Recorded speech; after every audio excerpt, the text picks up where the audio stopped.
তো আমাৰ স্বাভাৱিক সংখ্যা কোনবিলাক মই ক'লোঁ যে শূন্যৰ সোঁফালে যিমানবোৰ ধনাত্মক সংখ্যা আছে 1 2 3 4 ডট ডট ডট।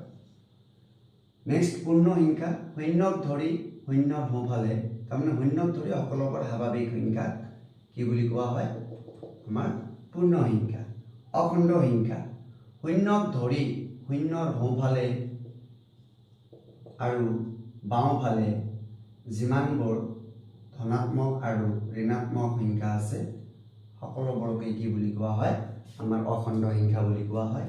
পৰিমেয় সংখ্যা কোনবিলাক সাধাৰণতে আমাৰ 3/2 মই পৰিমেয় সংখ্যাৰ বিষয়ে কৈ দিছোঁ -5/4 আৰু যদি দশমিকত থাকে কেনেকৈ চিনি পাম হয় আমাৰ দশমিক